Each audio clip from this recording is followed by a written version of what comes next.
let us look into some of the important tips and strategies regarding IELTS speaking. Number 1. There are no right or wrong answers in an IELTS speaking test. The examiner will assess you on how well you can actually give your ideas or opinions in good English. ഇത് മാത്രമാണ് അവിടെ matter ചെയ്യുന്നത്. നിങ്ങളുടെ pronunciation അവിടെ matter ചെയ്യുന്നുണ്ട്, അതുപോലെ grammar matter ചെയ്യുന്നുണ്ട്. നമ്മളുടെ ആക്സെന്റ് ഒന്നും IELTS സ്പീക്കിങ്ങിൽ മാറ്റർ ചെയ്യുന്നില്ല. സോ ഇതിനുള്ളൊരു ഈസിയസ്റ്റ് വേ ഔട്ട്, അല്ലെങ്കിൽ ഇതിന് എനിക്ക് തരാൻ പറ്റുന്ന ഒരു ടിപ്പ് എന്താണ് എന്ന് വെച്ചാൽ, imagine that you are talking to your best ഫ്രണ്ടോ നമ്മളുടെ പേരൻസോ ആരാണ് നിങ്ങൾക്ക് കംഫർട്ടബിൾ, നമ്മളുടെ മെമ്മറീസ് അതുപോലെ നമ്മളുടെ ഹാപ്പി മൊമെന്റ്സ് ഒക്കെ ആരുമായിട്ടാണോ സാധാരണ ഷെയർ ചെയ്യുന്നത്, ആ വ്യക്തിയെ നിങ്ങൾ ഇമാജിൻ ചെയ്തുകൊണ്ട് സ്പീക്കിംഗ് ടെസ്റ്റ് അറ്റൻഡ് ചെയ്യുക. So this will actually is the way you attend your IELTS speaking. The next thing is don't give മെമ്മറൈസ്ഡ് answers. നമ്മൾ കാണാപ്പാഠം പഠിച്ച് പറയുന്ന ഓരോ ഉത്തരവും അത് മനസ്സിലാക്കാൻ നമ്മൾ ബൈഹാർട്ട് ചെയ്തിട്ട് വന്നിട്ടാണ് ഈ ഉത്തരങ്ങൾ നൽകുന്നത് എന്ന് മനസ്സിലാക്കാൻ കഴിയുന്ന എക്സാമിനേഴ്സ് ആണ് അവിടെ ഉള്ളത്. They are actually trained to do this, അല്ലെ? അതുകൊണ്ട് നമ്മൾ ഒരിക്കലും എല്ലാ ഉത്തരങ്ങളും നമ്മൾ കാണാതെ പഠിച്ചിട്ട് IELTS സ്പീക്കിംഗ് എക്സാം എഴുതാം എന്ന് വിചാരിക്കരുത്. ചില ടോപ്പിക്സ്, അതായത് പാർട്ട് 1 നമുക്കറിയാം എന്തൊക്കെ ടൈപ്പ് ഓഫ് ക്വസ്റ്റ്യൻസ് ആണ് വരുന്നത് എന്ന്. വർക്ക്, ഹോം ടൗൺ, അതുപോലെ നെയ്ബേഴ്സ്, നെയ്ബർഹുഡ് എന്നുള്ള ചോദ്യങ്ങളൊക്കെയാണ് വരുന്നത്. സോ അതിന് നമ്മൾ ഒരു നേരത്തെ നമ്മൾ ഉത്തരങ്ങൾ പ്രിപ്പയർ ചെയ്ത് വെക്കുന്നത് കൊണ്ട് പ്രശ്നമില്ല. പക്ഷെ അത് അതേപോലെയാണ് നമ്മൾ അവിടെ പോയി പറയുന്നത് എങ്കിൽ what happens is എക്സാമിനറിന് തോന്നുകയാണ് നിങ്ങൾ മെമ്മറൈസ്ഡ് ആൻസേഴ്സ് ആണ് നൽകുന്നത് എന്ന് അവർക്ക് മനസ്സിലാവുകയാണെങ്കിൽ they will actually ask you questions which you don't expect. നമ്മൾ എക്സ്പെക്ട് ചെയ്യാത്ത ചോദ്യങ്ങൾ ഓൾ ഓൺ എ സഡൻ നമ്മുടെ അടുത്ത് ചോദിക്കുമ്പോഴത്തേക്കും നമ്മൾ അവിടെ സ്റ്റക്കായി പോവുകയാണ് എന്നുണ്ടെങ്കിൽ എക്സാമിനർ നിങ്ങൾ അപ്പോൾ നൽകുന്ന ആ ഒരു ആൻസേഴ്സിനെ ബേസ് ചെയ്തിട്ടാണ് നിങ്ങളുടെ ബാൻഡ് സ്കോർ നിശ്ചയിക്കുന്നത്. നിങ്ങൾ കാണാതെ പഠിച്ച് എത്ര കട്ടിയുള്ള വാക്ക് പറഞ്ഞാലും, കാണാപ്പാഠം പഠിച്ച് നിങ്ങൾ ഗ്രാമറിന്റെ സ്ട്രക്ചർ ഒക്കെ വളരെ റൈറ്റ് ആയിട്ട് പറഞ്ഞാലും, നമ്മൾ ഒരു ഓൾ ഓൺ എ സഡൻ നമ്മൾക്ക് കിട്ടുന്ന അൺഎക്സ്പെക്റ്റഡ് ക്വസ്റ്റ്യൻസിന് നമ്മൾ എങ്ങനെ ഉത്തരം നൽകും, അതിനെ ബേസ് ചെയ്തിട്ടാണ് സ്പീക്കിങ്ങിന് നമ്മളുടെ ബാൻഡ് സ്കോർ നിശ്ചയിക്കുന്നത്. The next thing that you have to be careful about is speak clearly and at a very natural pace.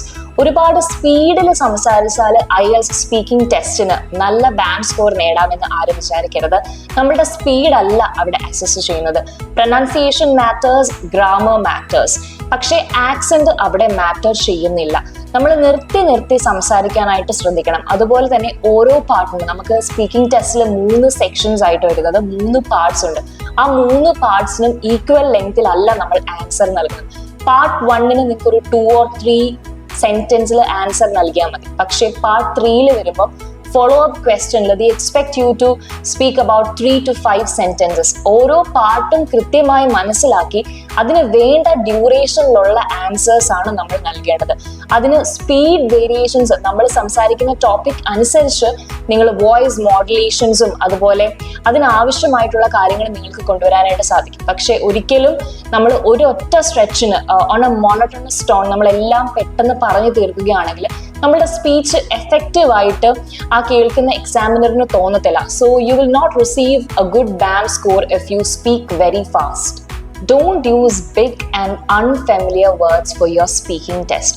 Speaking ടെസ്റ്റിന് തലേ ദിവസം കുറേ അധികം ഇംഗ്ലീഷ് വാക്കുകളും അതിൻ്റെ മീനിങ്ങും പഠിച്ചിട്ട് നമ്മൾ പോയിരുന്നാൽ നമ്മൾക്ക് നല്ല ബാൻഡ് സ്കോർ ലഭിക്കില്ല.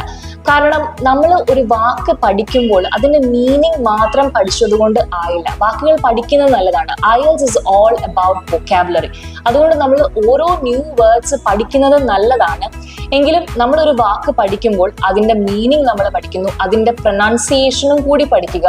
അതോടൊപ്പം അത് ഏത് കോണ്ടെക്സ്റ്റിൽ യൂസ് ചെയ്യാം എന്നുകൂടി നമ്മൾ പഠിക്കേണ്ടതായിട്ടുണ്ട്. For example the word rapport, അത് സ്പെൽ ചെയ്യുന്നത് എങ്ങനെയാണ്? RAPPORT ആണ്.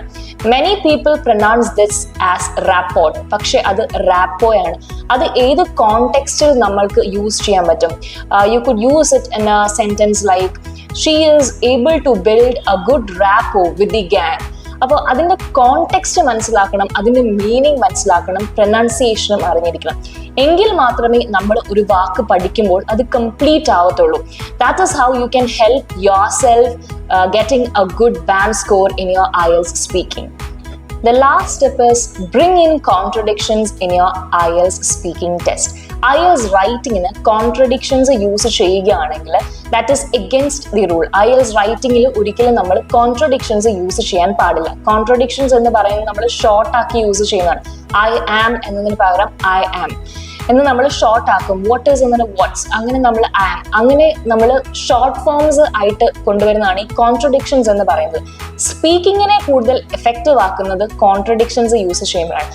When you use contradictions, you sound more English. So contradictions maximum നമ്മളുടെ സ്പീക്കിംഗ് എക്സാമിന് കൊണ്ടുവരാനായിട്ടും ശ്രദ്ധിക്കുക. Thank you and have a good day.